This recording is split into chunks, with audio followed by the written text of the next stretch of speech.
Hello viewers, welcome. ಇವತ್ತು ನಾವು ಈ ಒಂದು ವಿಡಿಯೋದಲ್ಲಿ ಖಂಡಗಳ ಬಗ್ಗೆ ತಿಳಿದುಕೊಳ್ಳೋಣ. ಓಕೆ, ಅದಕ್ಕೂ ಮೊದಲು ನೀವೇನಾದರೂ ಫಸ್ಟ್ ಟೈಮ್ ನಮ್ಮ ಚಾನಲ್ ನೋಡ್ತಿದ್ರೆ ಪ್ಲೀಸ್ ಸಬ್ಸ್ಕ್ರೈಬ್ ಮಾಡ್ಕೊಳ್ಳಿ. ಓಕೆ, ಯಾಕಂದ್ರೆ ನಾವು ಯಾವುದೇ ಒಂದು ವಿಡಿಯೋ ಮಾಡಿದರೂ ಸಹ ನಿಮಗೆ ನೋಟಿಫಿಕೇಷನ್ ಬರುತ್ತೆ. ಈಗ ಸ್ಟಾರ್ಟ್ ಮಾಡೋಣವಾ?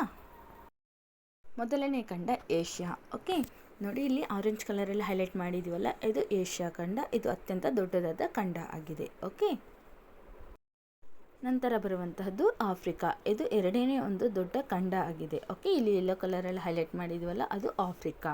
ಇದು ಎರಡನೇ ದೊಡ್ಡ ಖಂಡ. ನಂತರ ಬರುವಂಥದ್ದು ನಾರ್ತ್ ಅಮೇರಿಕಾ. ಇದು ಮೂರನೇ ಒಂದು ದೊಡ್ಡ ಖಂಡ ಆಗಿದೆ. Okay, north America. ಇಲ್ಲಿ ನೋಡಿ ಪ್ಯಾರೆಟ್ ಗ್ರೀನ್ ಕಲರಲ್ಲಿ ಹೈಲೈಟ್ ಮಾಡಿದ್ವಲ್ಲ, ಇದು ನಾರ್ತ್ ಅಮೇರಿಕಾ.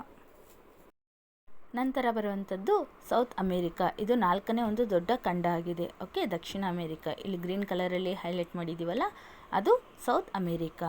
ಓಕೆ, ಐದನೇ ದೊಡ್ಡ ಖಂಡ ಬಂದ್ಬಿಟ್ಟು ಅಂಟಾರ್ಟಿಕಾ. ನೋಡಿ, ಇದು ಬ್ಲೂ ಕಲರಲ್ಲಿ ಹೈಲೈಟ್ ಮಾಡಿದ್ವಲ್ಲ, ಇದು ಅಂಟಾರ್ಟಿಕಾ.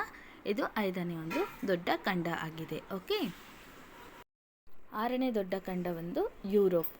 ನೋಡಿ, ಇದು ಮೆರೂನ್ ಕಲರಲ್ಲಿ ಹೈಲೈಟ್ ಮಾಡಿದ್ವಲ್ಲ, ಇದು ಯುರೋಪ್. ಇದು ಆರನೇ ಒಂದು ದೊಡ್ಡ ಖಂಡ ಆಗಿದೆ. ಓಕೆ, ಏಳನೇ ದೊಡ್ಡ ಖಂಡ ಆಸ್ಟ್ರೇಲಿಯಾ. ಇಲ್ಲಿ ನೋಡಿ, ಇದು ಆಸ್ಟ್ರೇಲಿಯಾ. ಪಿಂಕ್ ಕಲರಲ್ಲಿ ಹೈಲೈಟ್ ಮಾಡಿರೋದು ಬಂದ್ಬಿಟ್ಟು ಆಸ್ಟ್ರೇಲಿಯಾ. ಇದು ಏಳನೇ ಒಂದು ದೊಡ್ಡ ಖಂಡ ಆಗಿದೆ. ಓಕೆ, ನಿಮ್ಗೇನಾದರೂ ಈ ಒಂದು ವಿಡಿಯೋ ಇಷ್ಟ ಆಗಿದ್ರೆ ಪ್ಲೀಸ್ ಲೈಕ್ ಆ್ಯಂಡ್ ಸಬ್ಸ್ಕ್ರೈಬ್ ಮಾಡಿ. Thank you.